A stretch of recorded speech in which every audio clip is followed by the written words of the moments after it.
Hello everyone, welcome to my channel Wisdom in Wealth. Today's topic, what is stock market? Stock market అంటే ఏంటిది? Stock market అంటే జనరల్గా పెట్టుబడులు పెట్టడం and stock market is a place where people by and cell the shares of a company. మీకు సింపుల్గా చెప్పాలంటే stock market అనేది ఒక ఆన్లైన్ ప్లాట్ఫామ్ లాంటిది. షేర్స్ బై చేయాలనుకున్న వాళ్ళని అండ్ షేర్స్ని సెల్ చేయాలనుకున్న వాళ్ళని కనెక్ట్ చేస్తూ ఉంటుంది. ఇది ఒక మీడియేటర్ లాంటిది. ఇక్కడ మీకు ఒక డయాగ్రామ్ని పోస్ట్ చేస్తున్నా చూడండి. ఫార్మర్స్ ఫ్రూట్ మార్కెట్కి ఫ్రూట్స్ని ట్రాన్స్పోర్ట్ చేస్తారు. మీకు యాపిల్స్ కావాలనుకుంటే మీరు ఫ్రూట్ మార్కెట్ని అప్రోచ్ అవుతారు, ఫార్మర్స్ని అప్రోచ్ అవ్వరు. ఎగ్జాక్ట్గా స్టాక్ మార్కెట్స్లో కూడా ఇదే జరుగుతుంది. కంపెనీస్ ఫండ్ రైజ్ చేయాలనుకుంటే స్టాక్ ఎక్స్చేంజ్లో వాళ్ళ కంపెనీస్ని లిస్ట్ చేయించుకుంటాయి. ఇప్పుడు retail investors like you and me మనకు షేర్స్ కావాలనుకుంటే మనం స్టాక్ మార్కెట్ని అప్రోచ్ అవ్వాలి. ఇక్కడ స్టాక్ ఎక్స్చేంజెస్ అంటే ఎన్ఎస్సి అండ్ బిఎస్సి.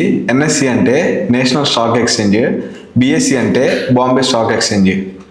మనకి ఫ్రూట్స్ కొనుక్కోవాలనుకుంటే ఫ్రూట్ మార్కెట్లు అవైలబుల్ దగ్గరగా ఉంటాయి కాబట్టి మనం ఈజీగా అప్రోచ్ అవ్వచ్చు.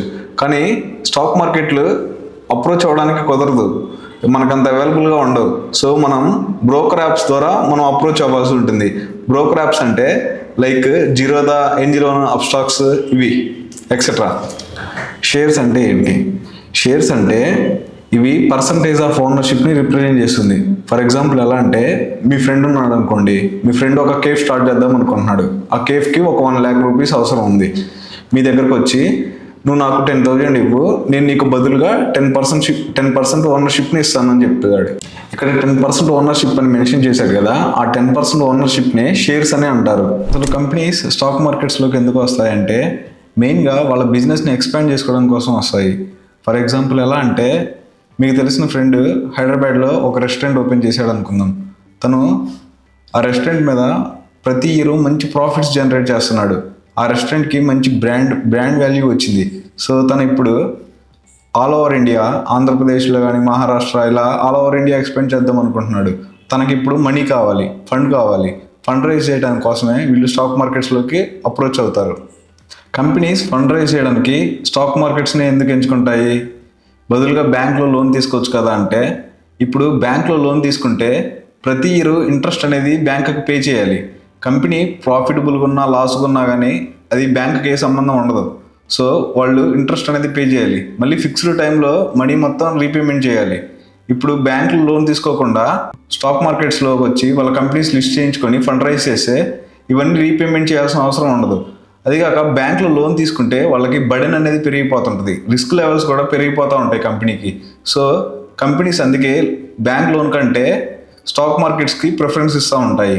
కంపెనీస్ స్టాక్ ఎక్స్చేంజెస్లో వాళ్ళ కంపెనీస్ లిస్ట్ చేయించుకోవడం వల్ల వాళ్ళ ఇన్వెస్టర్స్కి ఓనర్షిప్ని ఆఫర్ చేయాల్సి వస్తుంది. ఇప్పుడు బ్యాంక్లో లోన్ తీసుకుంటే ఆ లోన్ అనేది లయబిలిటీస్లోకి వెళ్ళిపోతుంది. లయబిలిటీస్ అంటే అప్పులు ఎక్కువ అవడం వల్ల ఎక్స్పెన్సెస్ కూడా కంపెనీకి పెరిగిపోతూ ఉంటాయి. సో కంపెనీస్ అందుకని బ్యాంక్ లోన్స్ కంటే వాళ్ళ షేర్స్ని స్టాక్ ఎక్స్చేంజెస్లో లిస్ట్ చేయించుకోవడానికి ప్రిఫర్ చేస్తాయి. షేర్ ప్రైజెస్ ఎందుకు తగ్గుతుంటాయి, ఎందుకు పెరుగుతుంటాయి? లెట్సే మీకు జొమాటో అనే కంపెనీ అందరికీ తెలుసు కదా. జొమాటోలో మీరు ఒక 100 rupees ఇన్వెస్ట్మెంట్ చేశారనుకుందాం. ఇప్పుడు జొమాటో మంచి క్వార్టర్లీ రిజల్ట్స్ పోస్ట్ చేసింది అనుకోండి, ఆర్ ఏదైనా పెద్ద ఆర్డర్ విన్ అయింది అనుకోండి, ఇక్కడ ఏంటంటే డిమాండ్ అనేది క్రియేట్ అవుతుంటుంది. డిమాండ్ వల్ల బయ్యర్స్ పార్టిసిపేషన్ ఎక్కువైపోతుంటుంది సెల్లర్స్ పార్టిసిపేషన్ కంటే. సో స్టాక్ ప్రైస్ అనేది 100లో ఉన్న స్టాక్ ప్రైస్ 120కి 130కి మూవ్ అవడం స్టార్ట్ అవుతుంది. ఆ కంపెనీ ఇప్పుడు రిజల్ట్స్ బ్యాడ్గా పోస్ట్ చేసింది, ఆ నెగిటివ్ న్యూస్ వచ్చేసింది కంపెనీ మీద. ఇప్పుడు ఏమవుతుందంటే సెల్లర్స్ పార్టిసిపేషన్ ఎక్కువైపోతుంటుంది. అంటే అందరూ సెల్ చేయడం స్టార్ట్ చేస్తారు ఆ స్టాక్ని. అందరూ సెల్ చేయడానికి ఎక్కువ ఇష్టపడుతున్నారు, బయ్యర్స్ ఎవరు ఉండరు. సో అందువల్ల షేర్ ప్రైస్ అనేది డిక్లైన్ అవుతూ వస్తూ ఉంటుంది. స్టాక్ మార్కెట్స్ రిస్క్ కదా, గ్యాంబ్లింగ్ కదా అని చాలామంది అంటుంటారు. స్టాక్ మార్కెట్స్ గ్యాంబ్లింగ్ కాదు. స్టాక్ మార్కెట్స్ అనేవి నాలెడ్జ్తో పేషెన్స్తో చేయాల్సిన ఒక బిజినెస్ లాంటిది. స్టాక్ మార్కెట్స్ రిస్కే. మీకు షార్ట్ టర్మ్లో అయితే కొంచెం రిస్కీగానే ఉంటాయి, కానీ లాంగ్ టర్మ్లో అయితే మీరు మంచి వెల్త్ని క్రియేట్ చేయొచ్చు. ఫర్ ఎగ్జాంపుల్ ఎలా అంటే 1992లో సెన్సెక్స్ వాల్యూ అరౌండ్ 4,000 దగ్గర ఉండేది, కానీ ఇప్పుడు ప్రజెంట్ 80,000 ప్లస్లో ఉంది.